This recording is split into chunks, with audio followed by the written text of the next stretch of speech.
A very good afternoon to one and all present here. On behalf of Sri Krishna College of Engineering and Technology, Department of Computer Science and Engineering, I feel very happy to welcome Dr. Dhanya, Assistant Professor, Computer Science and Engineering, Amrita School of Engineering, Coimbatore. She completed her BTech in Computer Science and Engineering, ME Computer Science and Engineering, and PhD in Information and Communication Engineering from Anna University. She has 12 years of teaching experience. She had given various technical seminars in various reputed institutions. She published more than 10 research papers in national, international conferences and journals. Her research interests includes cloud technology, mobile cloud computing, data analytics, Android application development for various applications like IoT. Once again, I welcome you, ma'am. Kindly take over the session. Thank you so much, ma'am. Thank you so much for giving me an opportunity like this. Good afternoon to one and all present here. I thought I'll just start with an introduction to data science, how we can do with Python. So I thought I'll mainly focus on Python-based analysis. So this is what I thought of doing for today's session. And I'll show you how to download a live data set from the internet, say some sources if you have, how can you download the data set live, how can you do some analysis on the data set and finally make conclusions. Maybe I'll end up with how to do regression analysis. Maybe always simple linear regression is not going to work out. I'll just fit some polynomial regression, but still you can have further more analysis can be done on the data. Okay, so this is what my plan is all about. I'll just give an introduction, then do some pre-processing on your data, because whatever data you are getting, you won't be able to use that data directly. You should have some mechanisms or some pre-processing you have to do on the data, then prepare your data, then do your analysis. See, generally analysis part is quite easy because you have all the models available.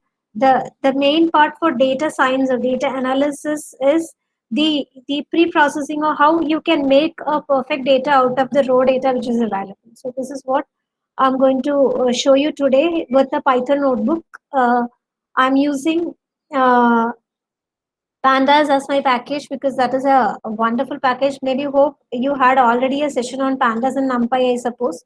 So I'll just touch upon those pandas functions where basic pandas maybe you are already familiar with. Some pandas functions you can apply on this data set to make this uh, ready for your analysis. So this is what we are going to see today. I'll just uh, share my screen. Hmm. Is Is my screen visible? Can somebody? Is my screen visible, ma'am? Yes, ma'am. Yeah. Yes, ma'am. Yeah, fine. Okay. We will start with the basic introduction about the data, how, from where, I'll just give you the source from which I'm getting the data, all these information I'll give you. So first, as a first step, before doing any analysis, what we are going to do is fetch the data. So that is the first step what you have to do, because always data won't be in a ready analysis format for you. Maybe in a UCI repository or somewhere, maybe you will get data sets which are already pre-processed, some prefix data where minimum processing is required for you to start analyzing. But normally if you are fetching data sets, something like this, say for example today's session, I'm going to take a data set that is called COVID data, which I'm just directly fetching from the GitHub page. I will just describe you all those things. So this is required if you have a live fetching of data and analysis. So this is what we are going to see now. So first, as a first step, I'm going to take a data set from the GitHub page. So the GitHub page is from Johns Hopkins University GitHub page, where the data set about the COVID data they are updating. Okay, so this is the GitHub page. Hope this GitHub page is also visible to you. This is Johns Hopkins University data set or GitHub page where they are updating the COVID information country wise daily. So they have a daily update of your data. So I'm just going to the CSE COVID-19 data, and you can see a time series data. You have so many data available where hope you can see the timing of update over here. It is updated 3 hours back around 12 o'clock daily. They'll update the previous day status. So this is what this data set is all about. So if you're opening this time series data, you can see the CSV files. You have global confirmed, global death, global recovered. So these three are the CSV files which I am going to use for today's analysis, and ultimately we will end up with a regression analysis on prediction. So this information around 12 o'clock daily, they'll update the COVID status for the previous day. So for today, if you're fetching, you will have data till 10th of December. So tomorrow, if you're fetching, they'll around 12 o'clock today, around 12, they updated the dates. Each and every day, if you start running, you will get the updated information. Okay, so that is why I selected this data set where you will get the updated information. So once you start downloading your data and processing, already you have a downloaded CSV with you. So each and every day you have to download and process. So instead of that, what I'm going to do is I'm going to live fetching from the CSV file and start processing, so that once you run the cell tomorrow, you will get the updated data. That is, the data will be updated automatically. Okay. So this is what about your data set. Then once you get the data set, as already you know, uh, you are not you won't be able to directly process your data always. That is, the data won't be in a model friendly manner always. So you should do some pre-processing on the data set before applying for any model, because it is very very important for a data analysis. You should have a data set, you should have a data cleaning is very very important. So some format changes, some small tweaking you have to do before applying a model. Then you should have a feature engineering. Feature engineering, it will select you what all features you want for your analysis. Maybe you can create newer features. I will just a small scale. I'll just discuss how to create new features out of the existing data. Then you can drop some of the data which is not required. Finally, you will have a training data and a testing data. You will split your data as usual into a training data and a testing data. Then you will train your model with training data. Then you can test your model with the testing data. With the testing data, how your model is performing. This is how your you will evaluate your model, because your model accuracy uh, depends upon how well your model is performing for your testing data. That is, already trained data is already seen data. So how your model is performing for unseen data, that is your uh, data or model accuracy of. So this is what we are going to see now. Fetching your data, do some cleaning and pre-processing and feature engineering, then split your data into training and testing, then train your model, test your model with testing data, and evaluate your model. So this is the flow which we are going to see today. So the CSV file, as I told you, you have three CSV files with you. You have confirmed cases, death cases, recovered cases. These are the three separate CSV files you have in that data set.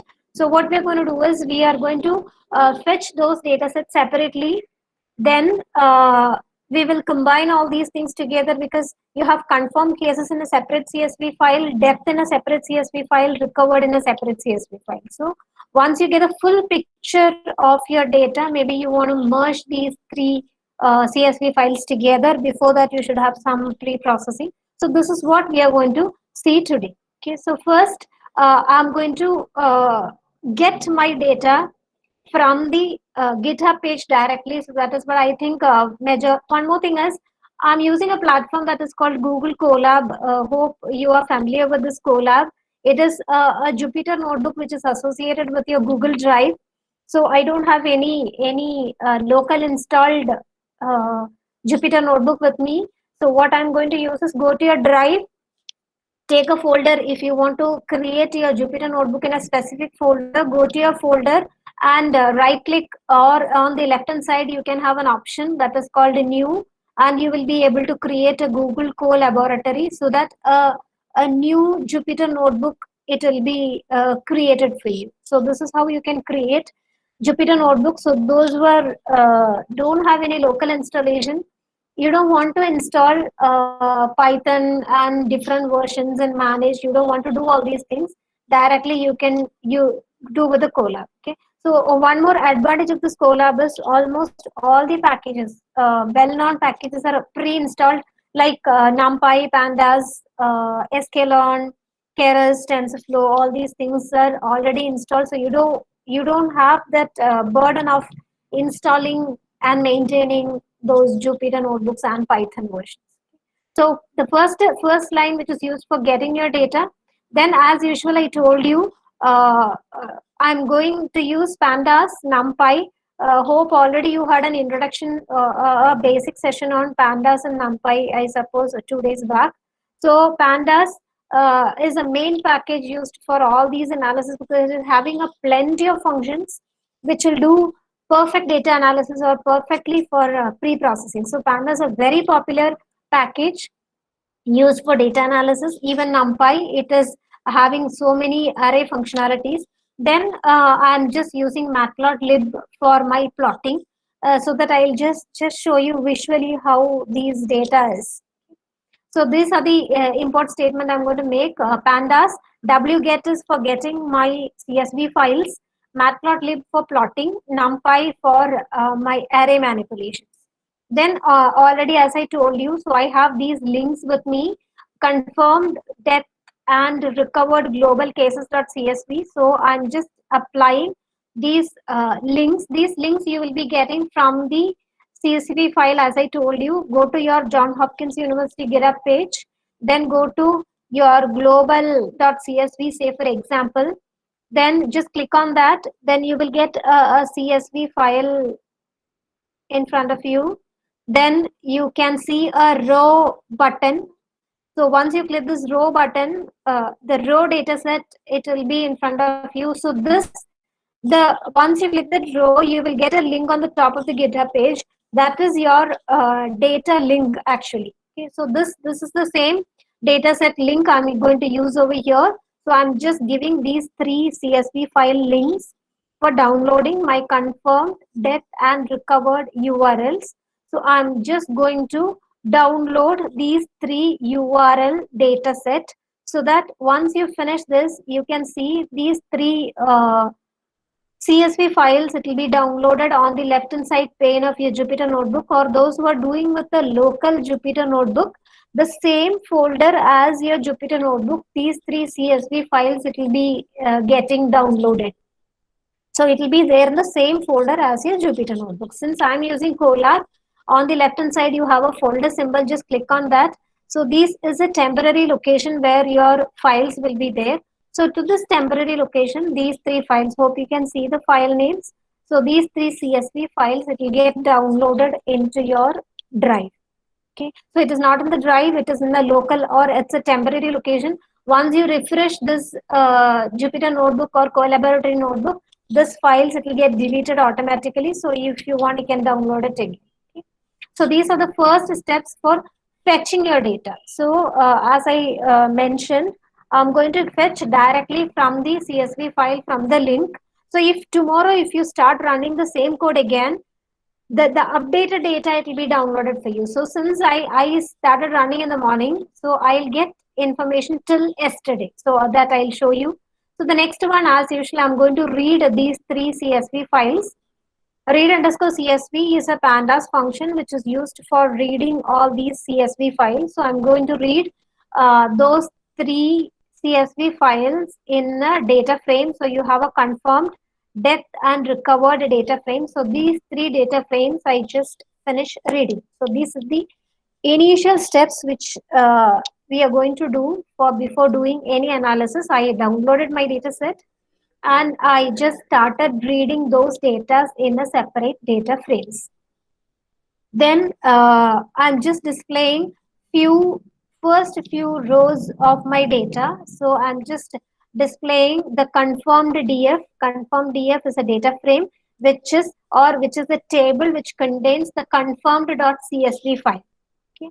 So I'm just displaying a few rows of my data set. As you can see, there is a so many columns are available for my data. You have a province or state, then you have a country or region, then you have a latitude, longitude, and from 22nd January 2020 onwards, the data continuously, the column data will be till 10th December 2020. Hope you can see the data set. Since I started running this program in the morning after 12 o'clock, till yesterday's data it is updated. Today is 11th, so the data is updated till 10th December 2020. So hope you know the structure of your data. The data, it has a province or state column. NAN means it is the data is missing. So that is what do you mean by NAN? So for so many countries, the province or state information, it is not filled. It's a major, this data is missing. So I'll tell you what method you can apply on such data. Then you have a country column, then you have a latitude column and a longitude column. Then from 22nd January till 10th December 2020, the data is available. So all the data, it starts from 22nd January. That is how the data is updated. So the data starts from 22nd of January 2020. Similarly, you can see the death CSV file. It is exactly the same. The number of death cases. One more thing is the confirmed DF. It will tell you the confirmed cases for each and every day. I hope you know this structure, because first a few days it was reported only in China. See, Afghanistan, Albania, India, and all. We don't have cases on January. So as the date moves on, you can see the number of COVID cases, it start increasing, and increasing. Ultimately, it is reaching on 10th February. So this is how the structure is. First few data, it will be zero, because the first 22nd of January, maybe so and so countries doesn't have any COVID cases reported. So similarly, you have death data frame. So death data frame, the same pattern. All the data frames are following the same pattern. You have a province, country, latitude, longitude, and the data, number of death cases from 22nd January to 10th December. Similarly, you have recovered. So recovered, it's exactly the same pattern. So you have 10th December, so and so number is people are recovered from COVID virus. So this is what the data frame talks about. So dot shape, hope you know all these commands. The dot shape, it will give you the number of rows and number of columns of your data frame. So you have 256 rows and 328 columns. You have 328 column in the sense first 1, 2, 3, 4 columns are separate, and after that 324 are dates followed by the number of recovered cases, number of death cases, and number of confirmed cases. So the next question is, I have so many dates in the form of column titles. These dates are in the form of column titles. So I won't be able to directly process my data since dates are in the column titles. That is, the dates are there as column titles. But normally in a data set, what will happen is you will have dates and the corresponding recovered will be there as a next column. This is what normal pattern you will have. Okay, but in this data set, it is a pattern is bit in a different format. So the next thing is what we are going to do is I'm going to change my data set structure. So this is coming under the area of pre-processing. So what I'm going to do is I'm going to fetch my dates alone as a separate array. So what I'm going to do is I'm just going to take my column dates as my separate column. Then I'm going to rearrange my data in such a way that those dates will be there in the column value and the corresponding cases will be there as the next column. Okay. So this is what the first pre-processing we are going to do, because since the dates are there as a column titles, I don't want to be like that. I want, say, country India, 22nd January, what is a confirmed case? Then 23rd January, what is a confirmed case? Or say 10th December, what is a confirmed case? So I just want to rearrange my data like this. So hope you can see my screen. There is a pandas functionality that is called melt. What melt it will do is, hope you can see these two structures. See, it is the same data frame. I'm just rearranging my data in such a way that a broad format, it will be converted into a long format. So that is what the melt function of your pandas will do. As I told you already, pandas is very rich with so many pre-processing and functionalities are available. So what I'm going to do is, uh, I'm going to change my longer formats, because since I have so many columns, 300 and something columns I had. So what I'm going to do is I'm going to convert my longer formats into, sorry, broader formats into a longer format. So that is what the melt functionality is all about. So what I'm going to do is I'm going to melt my data frames in such a way that the dates will be, I'll just show you the data frames after melting, then we will go for melting. Hope you can see the difference. Previously, it was province, country, latitude, longitude. Then the columns were 22nd January, then 23rd January, 24th January, etc. etc. This was the column titles. What I'm going to do is I'm going to make that into a longer format. So this is what I did. So that functionality is called your melt. So the data frame dot melt, what it will do is it'll ask you what are all columns you want to maintain it as such. So I'm just telling you the melt function saying that province or state, country, latitude, longitude, let it be there itself.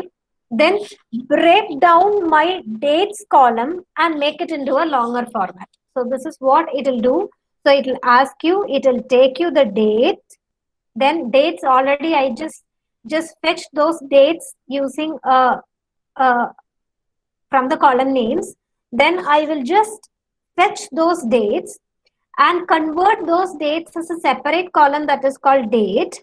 Then in the confirm data frame, make the corresponding confirm number as my next column. So this is what is called your melt functionality will do. So I'm going to do this melt with all the three CSV files separately. So I have a confirmed CSV or confirmed data frame separately, depth data frame separately, recovered data frame separately. So what melt is going to do is I'm going to just change my structure. The data will be exactly the same.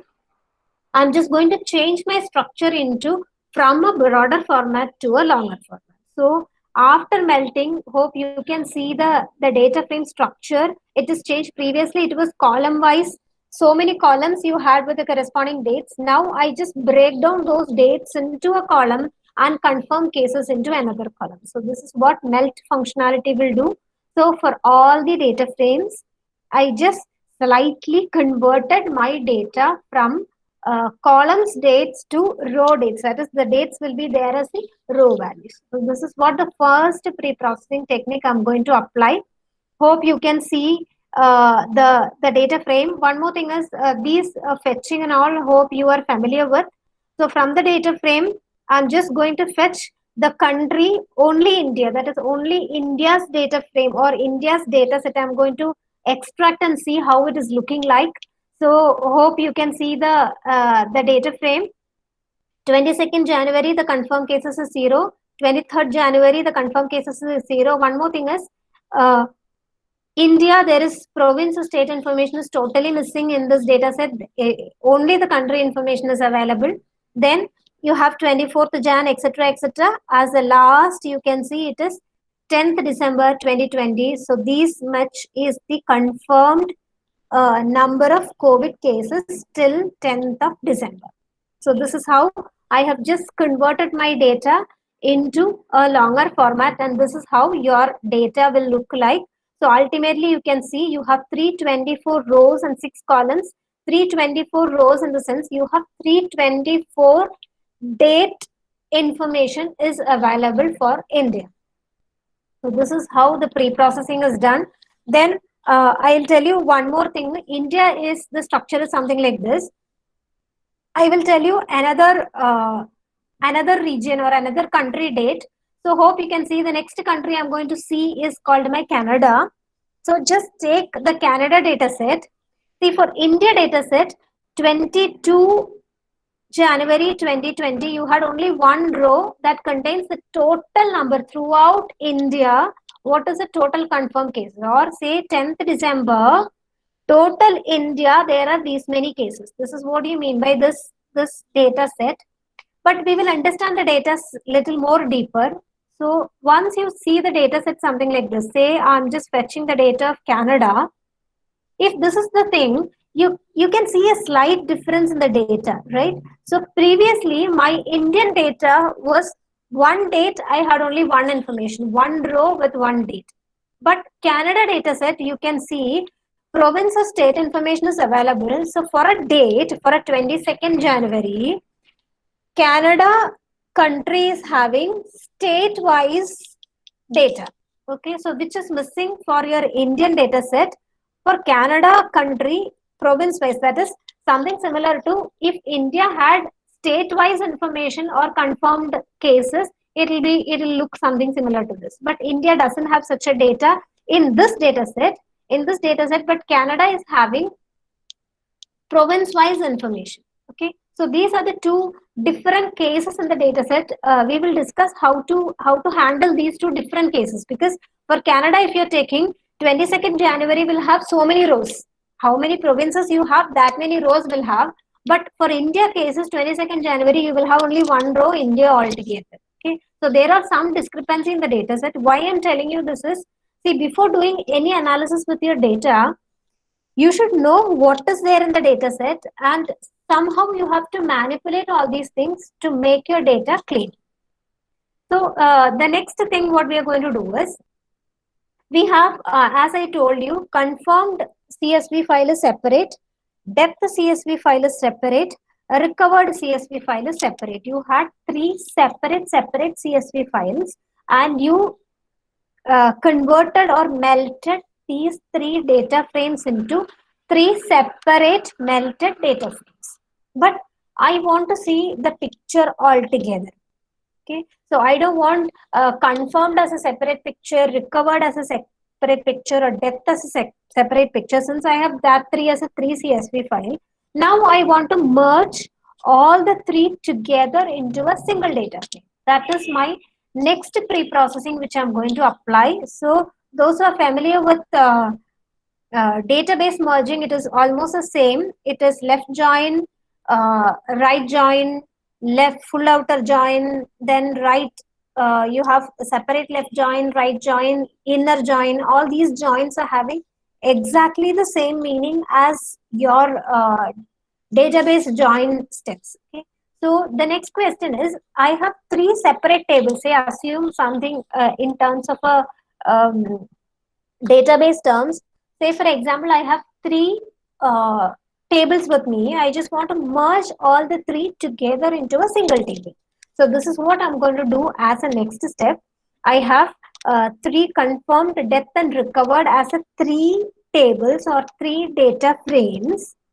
What I'm going to do is, I'm going to combine or merge all these data frames together in such a way that ultimately you will get a single data frame which is having all the information of confirmed depth and recovered all together in a single table.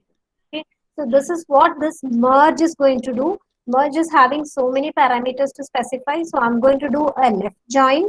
Then I just want to tell the join which are all columns are common. So I'm telling you province, country, date, latitude, longitude. These are the common columns for all the three tables. Then make me join according to these three. Then I'm going to join confirmed with depth, and with that I'm going to join recovered.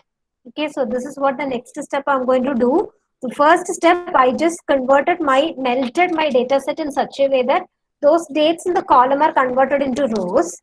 The next, as a next step, we had three separate data frames available. What we are going to do is, we are going to merge all these things together to form a single table. Then next time onwards, you can start manipulating on the single table. So this is what I'm going to do in this step. I'm going to merge confirm data frame to depth data frame, and to that I'm going to merge recovered. Any order you can merge, because all are the same. So for time being, I'm going to do something like that. Confirm, depth, and recovered, I'm going to merge all these things together. Then I can see a data frame something like this. Hope you can see the data frame for time being. So now you have a province or state information, you have a country or region, you have a latitude, you have a longitude, then you have a date, then you have three columns: confirmed, depth, and recovered for continuous data. Okay, so this is what is the next step I'm going to do as a pre-processing step. So this is how you can analyze your data all together, so that you will club all these things together, then start analyzing. Next, I'll just fetch Indian data alone once again and see. So I'm just going to fetch from the table, the full table. I'm going to fetch only country or region information is equal to India. That alone I'm going to fetch. So you can see the data set. You have 22nd January, 23rd January, etc., etc. On 10th December, confirmed cases is so and so. You have confirmed cases. Then you have death, the number of death cases reported, number of recovered cases reported. So these are the three information which you have. So ultimately you have 324 rows, because 324 date information you have. Similarly, I'm going to fetch Canada information. So once you get the Canada information, already I told you, so it is not 324. Since you have a province-wise data, altogether you have 5,184 rows are there for your Canada. So there is a small discrepancy in the data. We will see how to rectify all those things. Okay. So for province wise, date wise, you have information. See, hope you can see recovered. Some of the recovered data is NAN, right? So some of the recovered data is NAN. NAN in the data frame specifies you. It is not a number. That is, it is not a number in the sense that data is missing. Say for example, you started keying in some data into your Excel sheet, some of the columns you are just leaving that as blank. That is what you mean by this NaN data. So some of those dates or recovered data is NaN. So what do you mean by recovered data is NaN?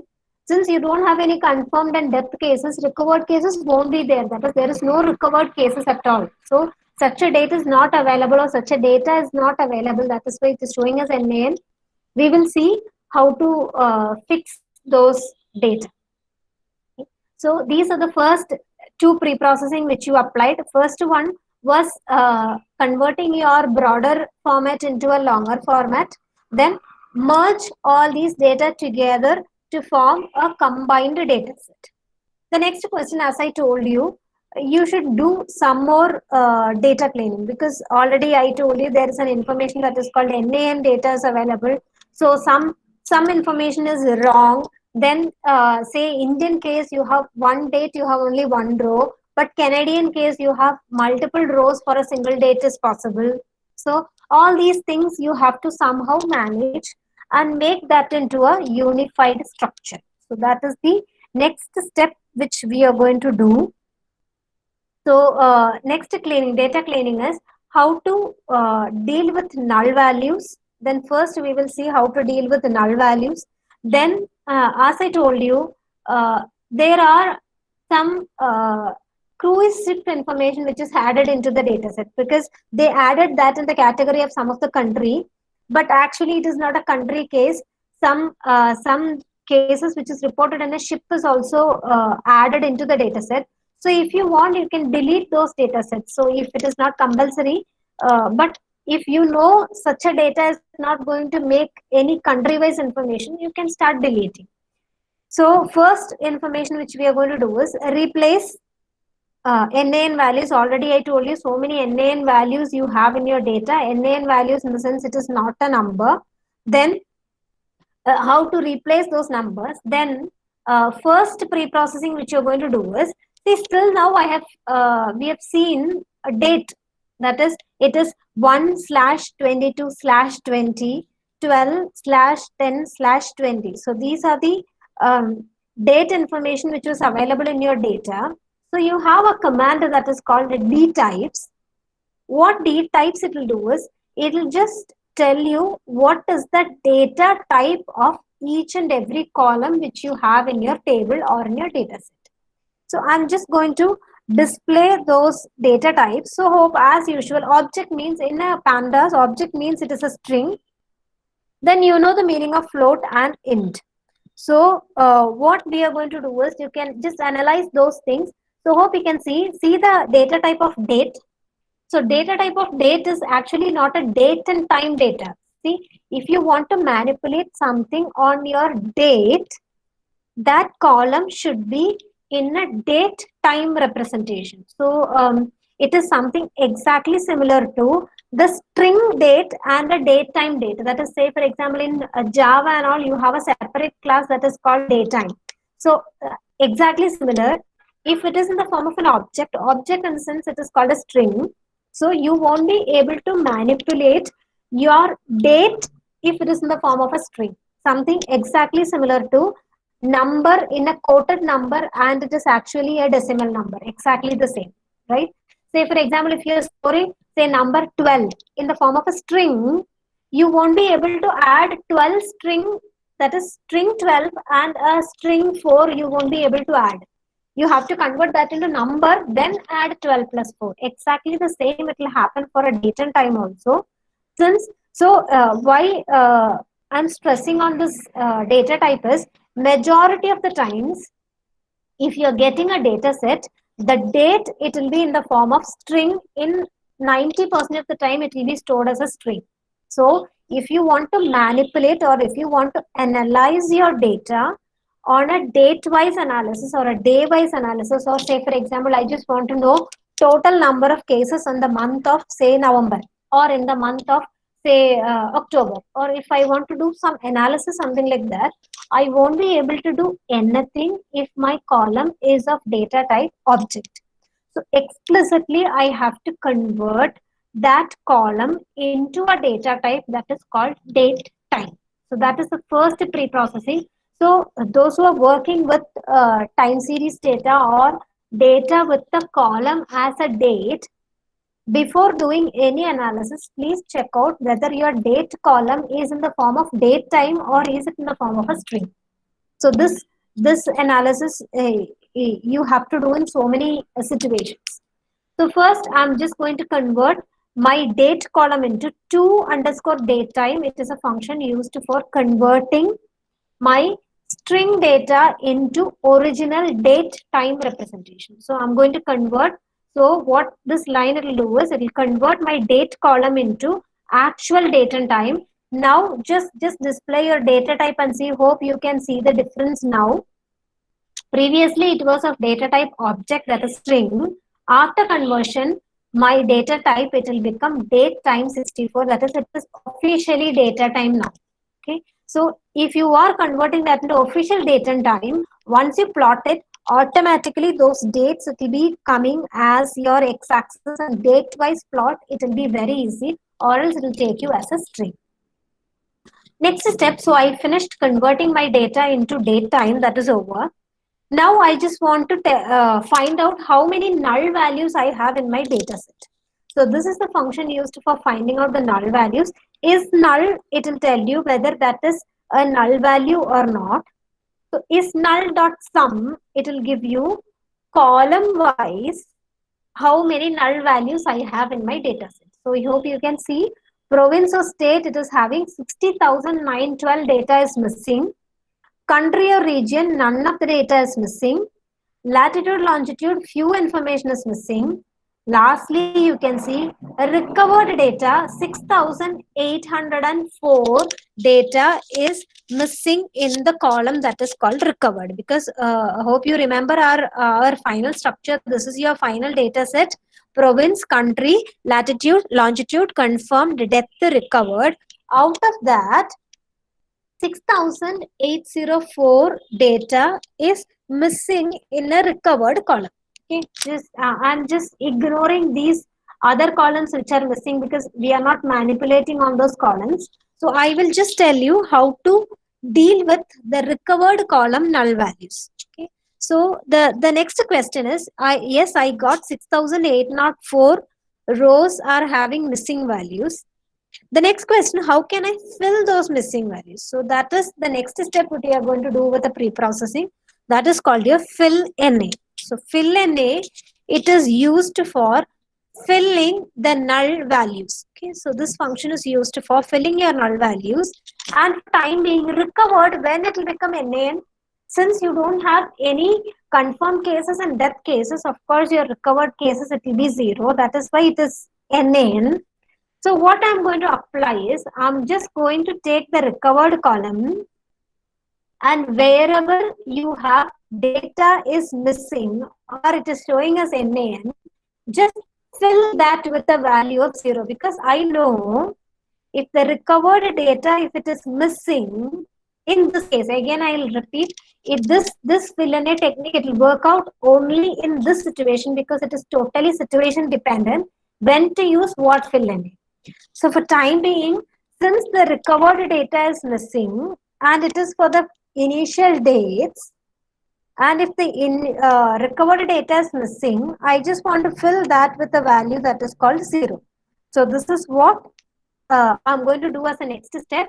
Fill in my recovered column, fill the null values with a value that is called 0. So what will happen in this case is, it will go for all the null values in my data. Wherever the null value is 0, it will be filled with a value that is called 0. Then I'm just displaying the null values again and see. Now hope you can see the difference. Now required column, the null value is equal to 0. Previously it was 6,804. Again, I repeat, I'm not considering the province, state, missing information, latitude information, longitude information. So I'm just ignoring those columns. But fill in can be used for any filling you have. I'll just tell you what all fill in techniques are available. You have a fill in technique that is called forward fill. That is, whenever a data is missing, it will just fill you the missing data with the previous row value. Say for example, if the 100th row value is missing, whatever is there in the 99th row, it will be filled. That is called your forward fill. Similarly, you have a backfill. That is, you can fill the data which is down and copy it to the previous data where it is missing. Then say for example, if you want to have a filling of mean strategy filling, say for example, if the sum of the data is missing, I can fill those data with the mean data. Say for example, age column, say in a class, I have 60 students. Continuously, I have age for all the 60 students are filled. Say some few data is missing. Say 55 is only filled, 5 is missing. In that case, maybe I can take the average of the age of all the students which are present, then fill that average in the places where the age is missing. That is also possible. So you have a variety of filling techniques are available. For time being, I'm filling that with a 0. Okay, so this is the next pre-processing I applied. Then, as I told you already, you have Diamond Princess. Actually, this is not a country. In the data set, I have some data which is instead of country, it is a cruise ship where some corona cases are detected. So I have just filled that. So what I'm going to do is, I don't want these kind of information from my data. So what I'm going to do is, I'm going to delete those information from my data set. So what I'm going to do is, str contains, it is the same as your word meaning.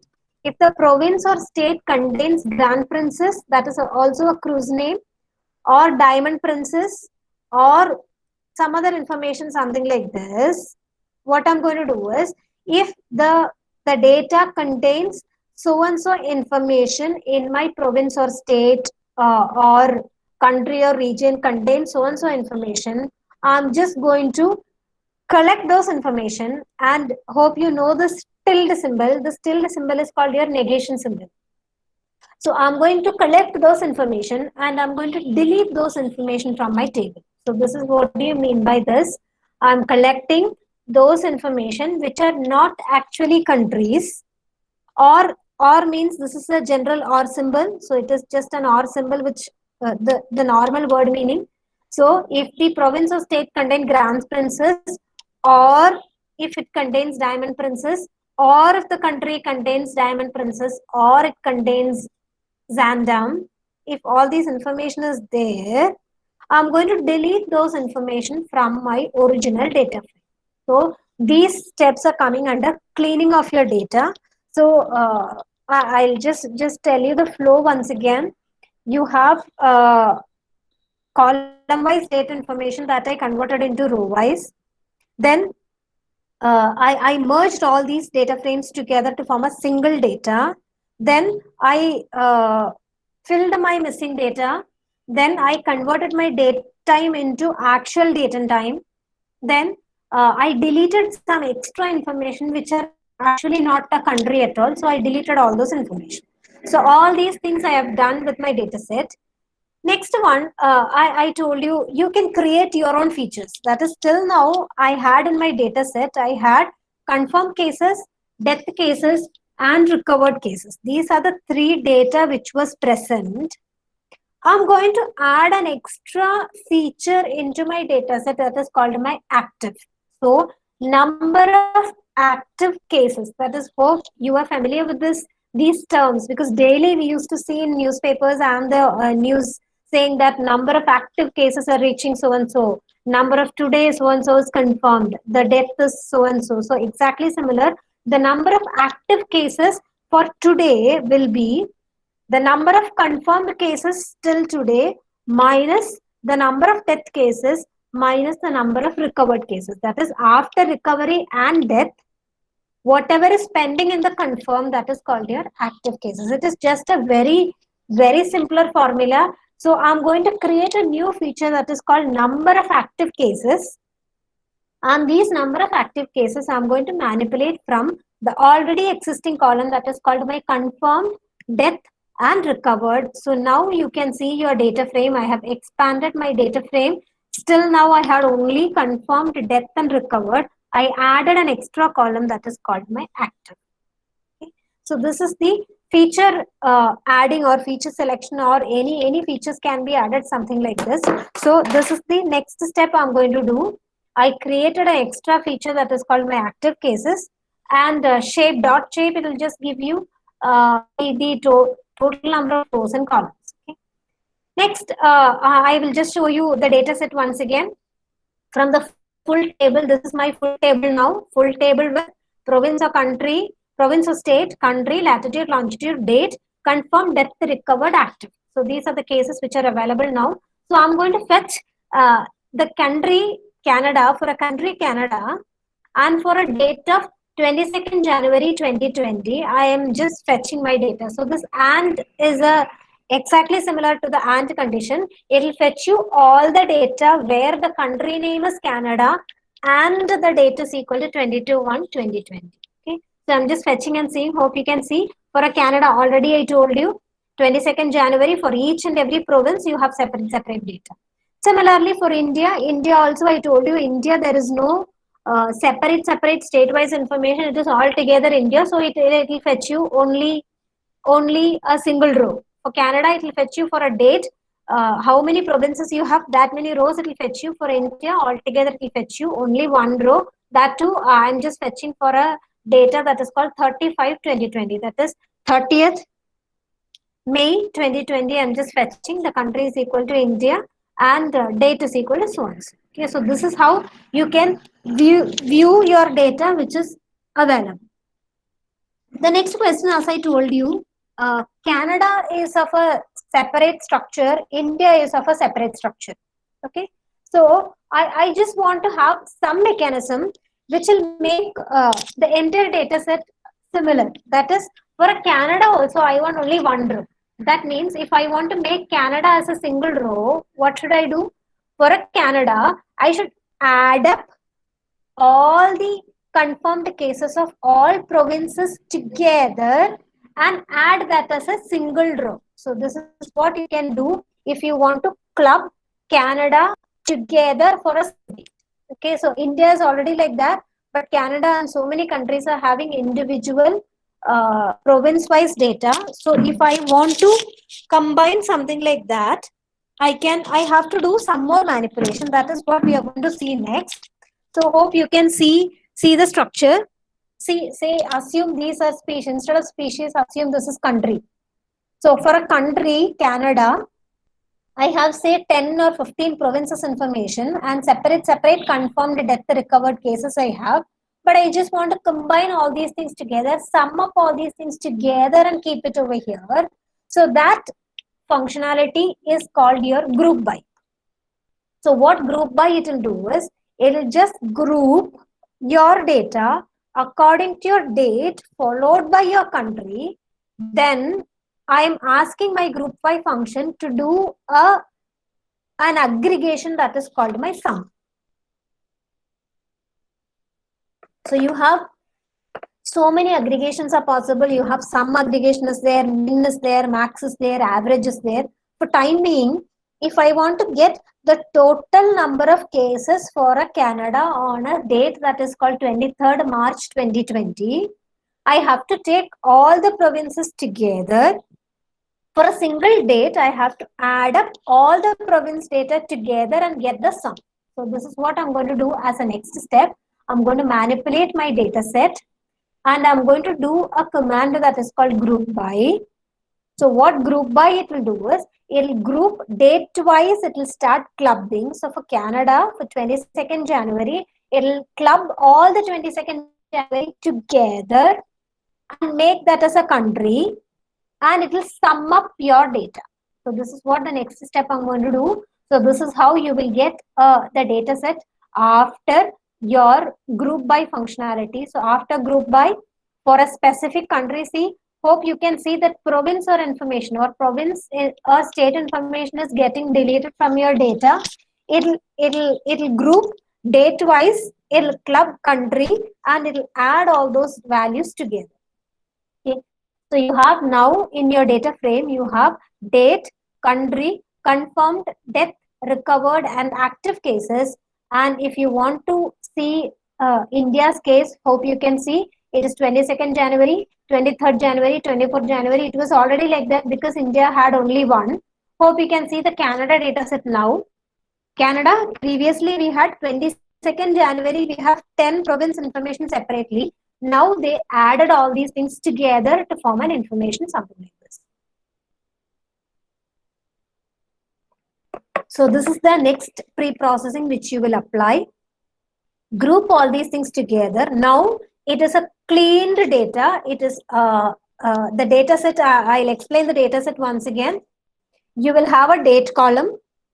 You will have a country column. Then you will have a confirmed column, death column, recovered column, active column, active which we created. Then for dates starting from 22nd January to 10th December, each and every country will have one row which will contain you that date, total number of confirmed, death, recovered, and active cases. Okay. So for India, you can see the data set something like this. And for Canada, you can see something like this. Similarly, for all the countries, hope you can see the structure size of your data. It is 324 cross 6. That means you have 324 dates starting from 22nd January to 10th December. And you have 6 column details. One is date, country, confirmed, death, recovered, active. Okay, so this is how you can manipulate your data, because you see, initially your data was of totally different structure. It was a totally different three CSV file with row wise. You had your dates, you converted that, then you merged all those CSV files together, then you group by, then you added an extra field that is called active. All these things you finished, and ultimately you are getting a fresh clean data set where it is the date is, or the data is quite clear now. You have a date, you have a country name, you have a confirmed death, recovered, and active cases. So this is the cleaned data which you have. Maybe some of your Kaggle will contain you data set something like this, which actually you have to manipulate and reach to this data set. Okay. And finally, what I'm going to do is, I'm going to write the cleaned data into a separate CSV file. So that is called COVID-19 time series clean complete.csv. So I have a function that is called to_CSV. What to_CSV it will do is, it will write all these information into a CSV file. So you can see in this picture, see, you have a separate CSV file, which is, we have manipulated. Originally we had these 3 data frames. I did so many modifications. After all these pre-processing, I made a perfect data set and I wrote that into a CSV file. So this CSV file is the final consolidated data which we have. Okay, so these are the initial steps you have to do before applying machine learning model is quite easy. Applying machine learning model is quite easy because you have sklearn functionalities are available, dot linear regression, dot logistic regression. The for a data analysis or as a data scientist or data analyst, the main important point to be taken care of is how to make your data clean before applying your machine learning model. Okay. So hope all these things are clear with you. If you have any doubts, you can clarify. Then I'll proceed with my a small bit of visualization and the machine learning model.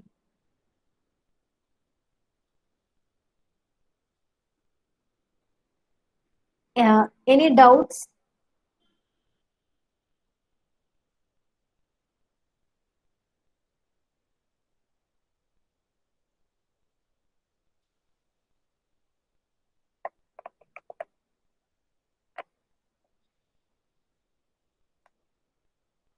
Can I proceed?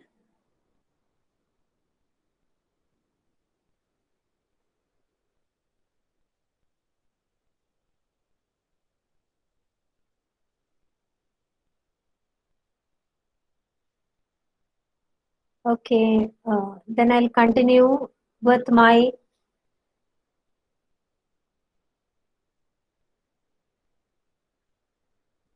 data. So still now we have done all these analysis. We have saved that into uh, CSV file. This is what we have done till now. Now we will apply a small visualization and we will go for actual prediction. Okay.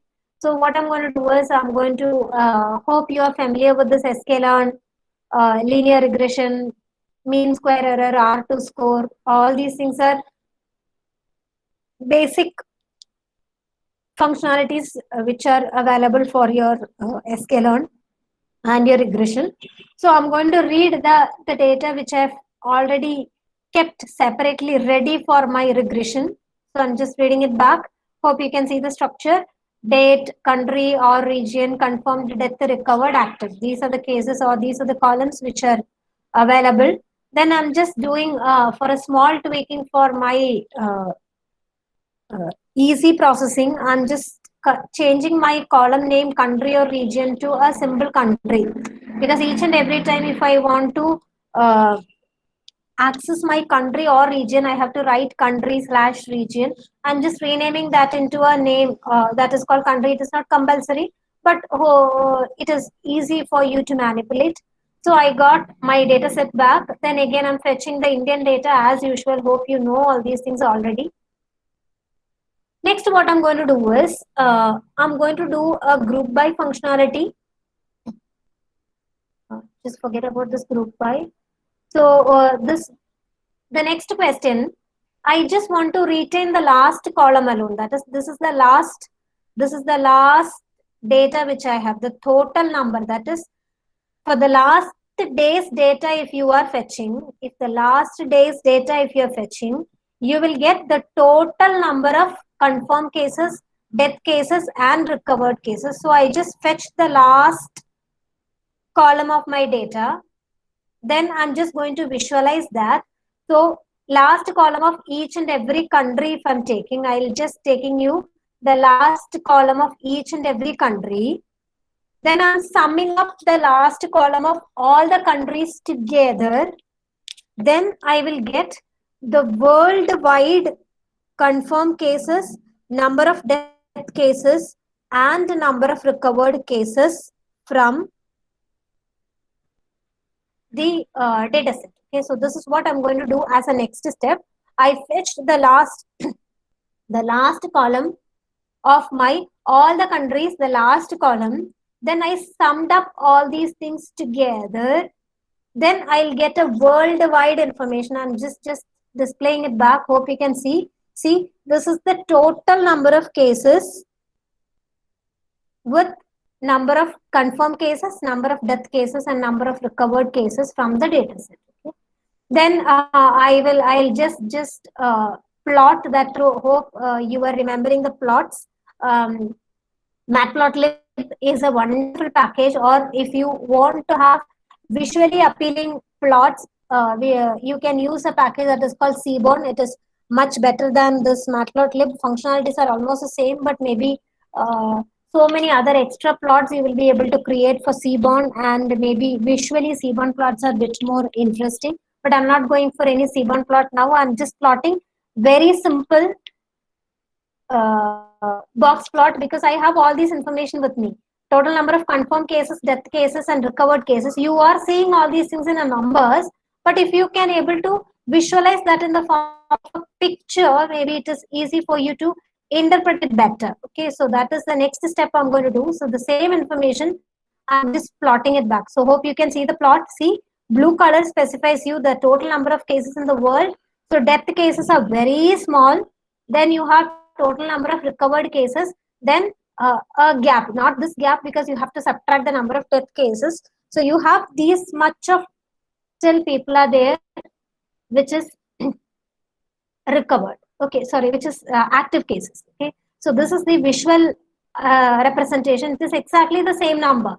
It is exactly the same number. The worldwide cases, maybe pictorial representation, it will be much better. Okay, then I'll have one more analysis. I'll just show you. What I'm going to do is I'm going to take two dates, and those two dates I'm taking information of all the countries. Say for example, since I ran it yesterday, I have 8/12, that is 8th December 2020, and I'm taking you 9th December 2020. These two date information country wise, and I'm just subtracting.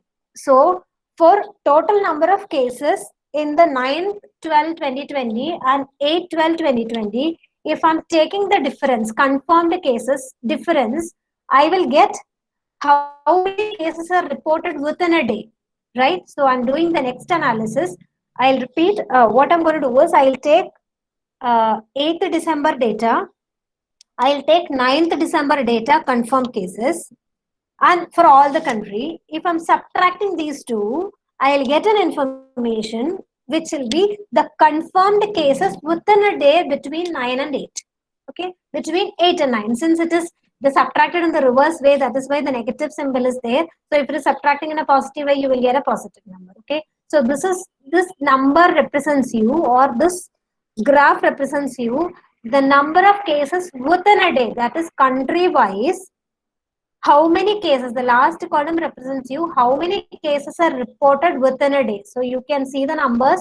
So India is coming over here. Hope you can see 8 and 9. These are the cases for India. So within a day between 8 and 9, 31,521 cases are reported in India within a day between 8 and 9. That is 8th day statistics and 9th day statistics is having these much of difference. Okay, so it is sorted. It is sorted in an ascending and descending order. So that is why, see, these are having very less. Hope you can see some of the countries, they don't have any cases reported between 8 and 9. Then it is gradually increasing. So many started increasing, and this tail represents you the last, that is the biggest number of cases. Hope you can see US is having the top country within a day, that is 8 and 9. They reported, I think it is 2,21,267 cases, and India is having 31,521 cases within 8 and 9. Any date you can select in between and see how large is the confirmed cases within these 2 days. Then you can compare your data, something like that. Okay. Then finally, I have one more graph which represents the total top 10. That is, if your confirmed cases, top 10 countries in the total number of cases. You can see India is in the second, US is the top. Total number of confirmed cases, top is US, second is India, Brazil, etc., etc. One more thing is, maybe some of you have a doubt of, is the data correct? I'm just analyzing. This is based upon the data which is given by John Hopkins University. According to the university data set, it is something like this. Okay. So these are the some plot information which you can see. Again, another plot, you have confirmed cases, death cases, recovered cases on a day basis, how this is increasing. See, this is January 2020. As the case is increasing, see, it is going to the peak. It is going to the peak. When this will become stationary, see, if no more confirmed cases in the world is reporting, it will become a flat curve. I think the world is not gone to a flat curve till now. I will show you the China case and India case, then you will understand how this is. Okay? So these are some plots. Then I will just go to the regression model because I just want to finish up on the regression model. So what I'm going to do now is I'm taking the confirmed cases, uh, confirmed cases. I'm going to take the number of confirmed cases and I'm going to do prediction on the next day confirmed cases. Okay, so this is what I'm going to do with the simple linear regression. So regression, I'm going to apply a regression model on a confirmed total number of worldwide confirmed cases, and we will do analyze your data using a simple linear regression model, and we will see what is the disadvantage of the linear regression model, how we can improve on those regression model. Okay, so next what I'm going to do is I have 324, as I told you, I have 324 date information is available with me, country wise, total number of cases. So what total number of confirmed cases, I'm going to split that into training, testing and validation. Those who are familiar with train and test split, you can just use that function from the sklearn to split your data into train and testing split. For time being, I'm just manually splitting. There is no requirement of manual splitting. You can take the function that is called train test split when sklearn, then just split that into 80-20 or 70-30. That is perfectly fine. Time being, I'm just manually splitting my data, confirmed data into train. First 250 rows of data I'm taking, that is training data. Next few rows I'm taking as validation data. Then the last few rows I'm taking as testing data. Okay. So again, I repeat, there is no need of doing this manually. You can use train test split for splitting your data. Then as usual, hope you know the basic machine learning model of sklearn. You have a class that is called linear regression.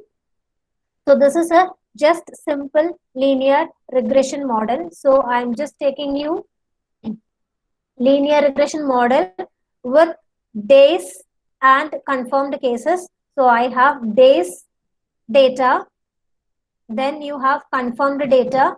I'm using these two. I'm just applying a very simple linear regression. So hope you remember the simple linear regression model. What it will do is it will just fit a line.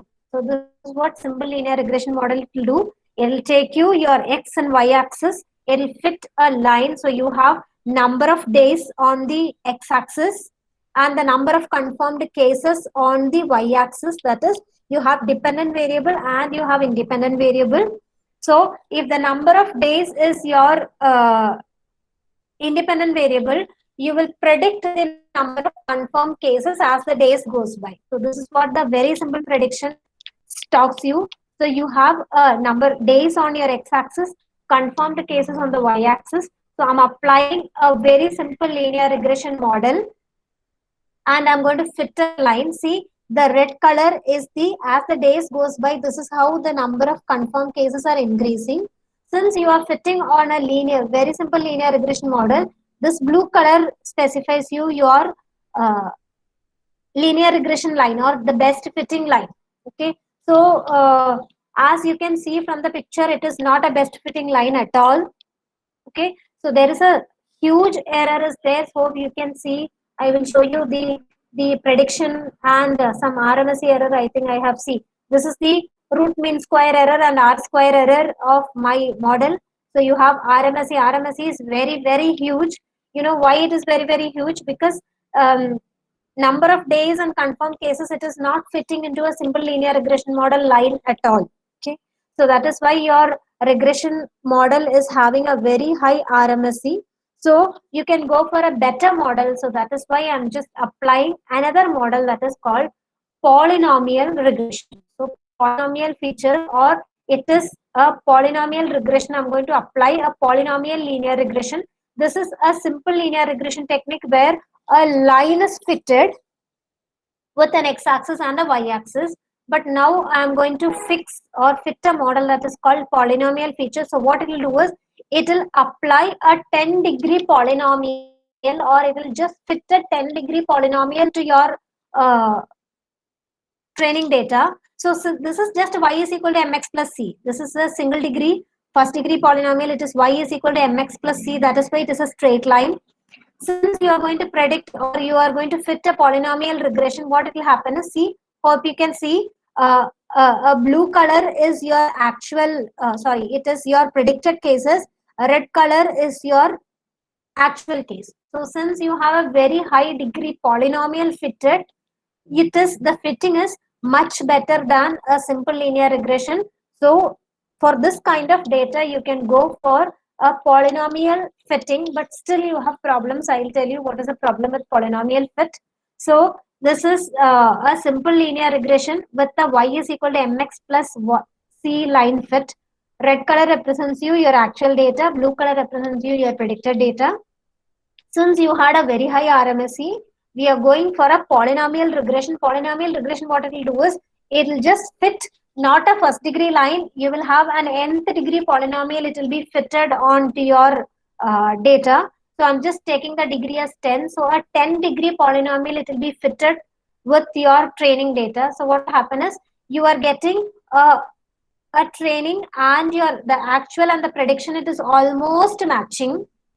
So the next question is this model fine? That is your next question. So is this model fine? You can find out the RMSE and R square.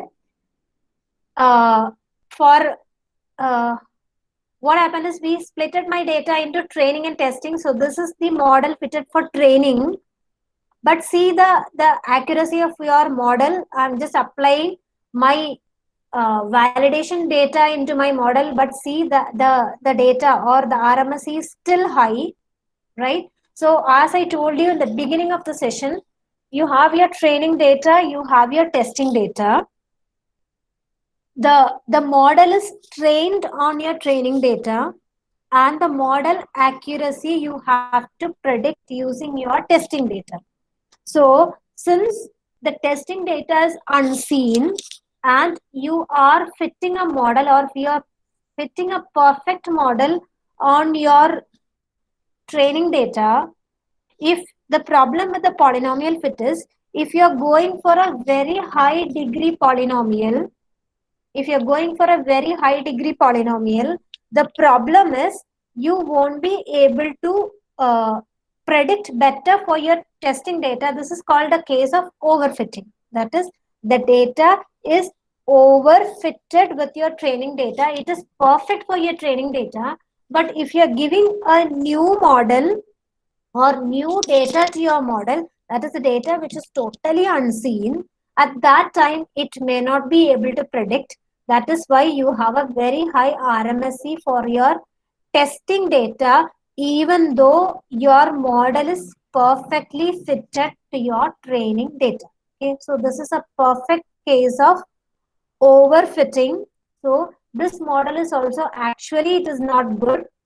I will show you another technology which will work perfectly with your data. That is, just a second, I will just take my data.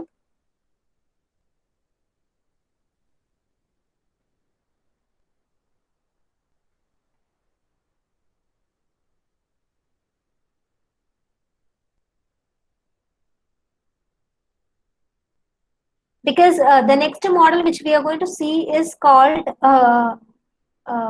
ARIMA model. That means the data, hope you are remembering the structure of your data. You have day-wise data available with you. So I mean to say is, uh, simple linear regression, it is not going to work out well with data something like this. If your data is of category time series, you can apply any time series analysis technique rather than your normal regression model. So the time series data model which I'm going to apply here is called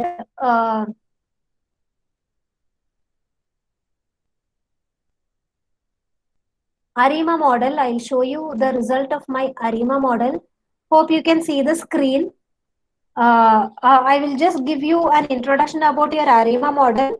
ARIMA is one of the very popular method for time series analysis. That is, it is a basic strategy for using your time series analysis. I'll tell you what is a time series data is all about.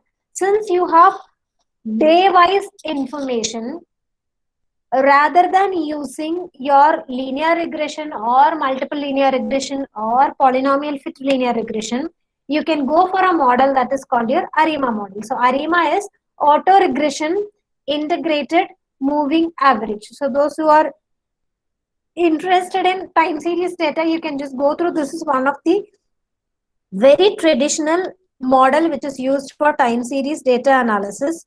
So I will just show you the result after the same data set. I'm just taking you, it is exactly the same data set. I'm going to apply ARIMA model. ARIMA model, again I'll tell you, ARIMA model you have to fix three parameters. One is called P, another one is called Q, another one is called D.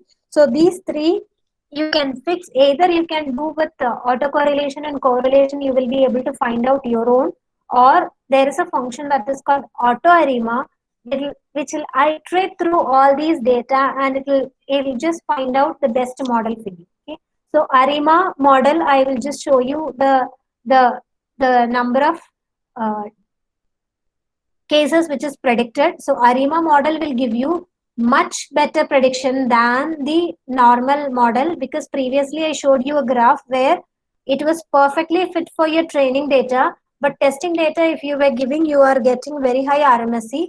But here what will happen is, since you are using a time series model, you will get much better results than your normal linear regression or uh, polynomial regression, since you are using a time series which is perfect for this data set. Okay, so this is what uh, models you can try out in situations. That is, say if linear regression is not working properly, just analyze your data and see, is it a time series data? If it is a time series data, you can apply ARIMA model, or you have another model that is called FB. Facebook created another package that is called Prophet. So if you can apply FB Prophet, you will get much better prediction. So ultimately, I just want to say, uh, regression won't be always a good model for all data sets. Say if it is, even if it is just a prediction, always regression won't give you better results. So you can go for some other models like ARIMA model, or if you are going into a deep learning model such as LSTM, GRU, all those things that will give you much better results than this normal linear regression model. Okay. So hope I gave you at least an overall idea about the models. I'll just share you this because you can just try and see how this is working. So the basic idea I just want to convey is, always you won't get data perfectly in the form of numbers which you can apply into your regression model or any machine learning model or any deep learning model. So you have to do some pre-processing, or you should do some extra techniques to make your data clean. That is the first and foremost thing you want to do for every data, because real-time data will be something like this, where you have to do pre-processing and make your data ready for machine learning model. Then all machine learning models won't work out in all situations. That is a regression technique, maybe it is just a prediction technique, but linear regression or even a polyfit or a polynomial fit regression, it is not going to work in all the situations. See your data and then decide upon what model you have to apply on your data. Always don't blankly apply a regression or classification or some models blankly. See your data, analyze your data, and if the data is the data time series, if the data is having some other dependency, if all these things you are able to answer, then take an appropriate model, then apply your data on that, then you will get a much better results than normal models. Okay, then hope you are already familiar with the RMSE, R square, training, testing, all those information you are already available or already familiar with the machine learning models. So that is why I am not going into the depth of all those things. So try to see your data, manipulate your data, and find out which model is best suitable for your data, then select your model accordingly. So this is what I just want to convey you. Uh, so do you have any doubts? Maybe I can clarify.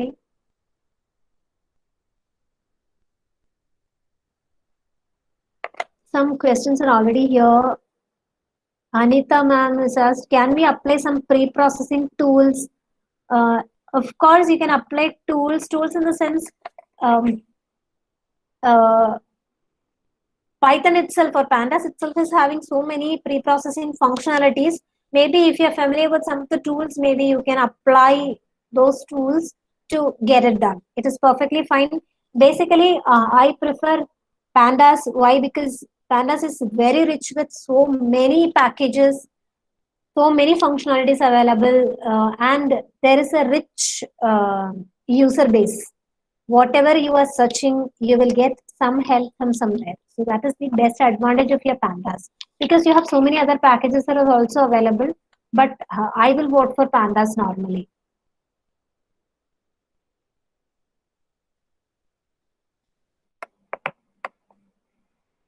Arima model, I think I showed you an Arima model. Basically, you can do Arima model two types. One, take your data and do Arima model from the scratch. Do correlation plot, find out P, do autocorrelation plot, do find the value of D, then find the differencing, find those who are familiar with time series data, you can just go through, because time series data you have to apply seasonality, trend, all those information it will come. So all these things you can apply and find out ARIMA, the parameters, or you have a function in Python that is called auto arima, which will do grid search, and it'll find out and give you what is the optimum value of PD and Q. Yeah, of course, ma'am, you can apply these analysis on image datasets also. Ultimately, uh, images are also in the form of numbers, right? So ultimately these will be coming as a numbers. So some of these pre-processing technique you can directly apply in your image data also. It is easy to create, but the context you should know, that's it, because image ultimately in the form of say 28 cross 28 cross 3. So that is how the image is. Say if it is a color image, you will have say n cross 3, or if it is a black and white image, it will be n cross n. Some of those techniques, of course, you can apply on your data for pre-processing. Maybe images are also you want some bit of pre-processing. So these are the techniques which you can apply on numeric data. Some of this, of course, you can try with image. Real life case studies of time series. Time series, this COVID dataset is very popular, ma'am. It is one of the very popular dataset for time series analysis. Then the next one I'll tell you, Bitcoin price data is in the form of a time series data. Then you can have this stock exchange price prediction, that is in the form of a time series data, and similar datasets. That is all the data where one of the columns is a date and time. You can apply time series data. Some analysis you can do. I'm not telling you in general, but mostly say something similar to stock exchange, Bitcoin, all these things are coming under time series analysis. You will get data sets. Of course, it is possible. Bitcoin data set, even it is available in Kaggle, and even stock exchange data set, it is available. Closing price, opening price, closing price, and all those things are available. You can try out time series data analysis on that. Any other measure is available rather than RMSE R square? Normally, for a regression model, if it is a regression model, we will use RMSE R square, mean absolute error. These are the measures which we will use for linear regression. For logistic regression, it is totally different. It is like this thing, confusion matrix, accuracy, and what these scores, recall precision, all those things that is used for this thing. What logistic regression, that is classification. For linear regression and even for a time series data, Time series data you can use. Those who are interested in time series data, you can just go through. You will get another information that is called AIC, that is archaic information criteria, that is AIC. Based upon AIC only, ARIM and all, it is calculating. You can just go through. Normally for a regression problem we will have RMSE, R square. Maybe you can use MAE, mean absolute error. That is also available. These are the errors normally we will use.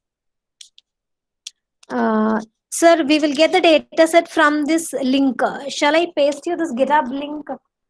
uh, from this GitHub link only I got this data set. It is purely from this GitHub link. I just fetched that from the GitHub data. That's it. I'm just putting that here in the chat window. From this link you will be able to access it. The only thing is, if possible, you can take, see, the same program tomorrow. If you are running, you will get one more row added with your data. It will become 324 today. Tomorrow it will become 325. So similarly, because once you start downloading your data, it is a local copy that will never get updated. So normally I'll prefer something which fetch from a live data which is updating daily. This strategy, it will work out. Something like a wget and directly process. One more thing is, I will, if you want, I can just show you some of the graph. I thought I'll just show you. See the last, uh, the some of the visualization I have just, maybe it is bit interesting to you. See, this is the curve for India. Hope you can see the screen. Hope the screen is visible to you. Confirm cases, death cases, active cases, death rate. Can you see the curves? So confirm cases, see, it is still there in the peak. It is still going into the peak. It is not flattened till now. I'll show you the plot of China. Can you see the difference? See, confirm cases. See, China, it is almost a flat one because they started and I think they controlled it. Maybe with according to this data, it is something similar to this. But India, see, it is the confirmed cases, it is still growing up. So once it is flattens, then you can say the cases are not increasing, or it is a steady curve. Similarly, Italy, hope you can see the curve differences. So all these plots I have created from the data only, from the data which we have. So this is global, the total global cases. Even the total global cases, see the confirmed case curve, it is still moving upwards. It is not flattened till now. So these are the some plots which are created from the data. Maybe it is bit seems interesting. So these are the total number of confirmed cases. Top 15 countries. India is in the second. You have US followed by India. Then you have Brazil, Russia. According to this data. Then death rate. See, death rate. We have such a death cases also. India is then the third. It is not in the second. Then active cases. India is somewhere down, I suppose. See, it is here. Number of active cases, because recovery rate, I think India is more than any other countries.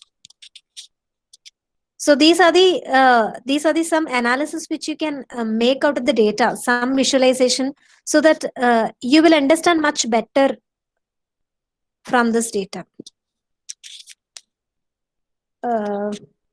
Any more queries?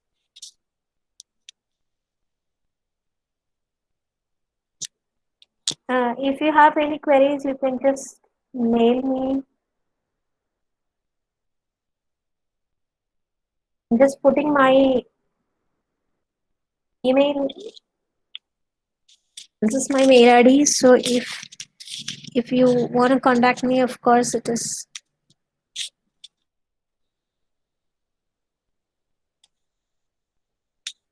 I hope there are no queries. Thank you so much.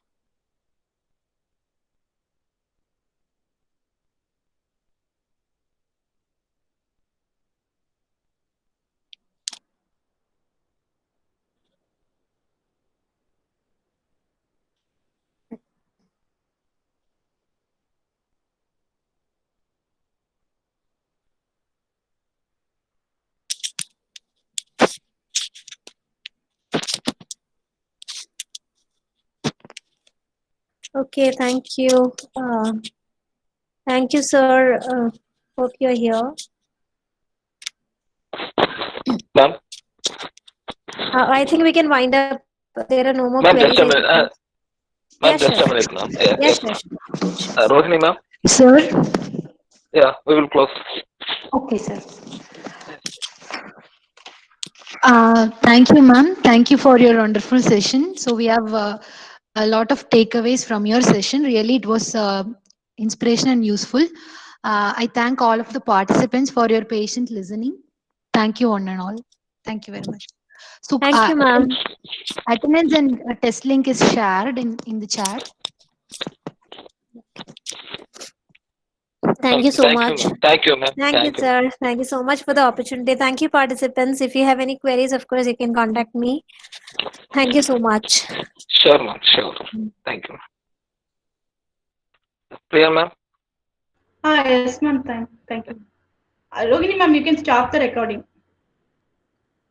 Okay, ma'am.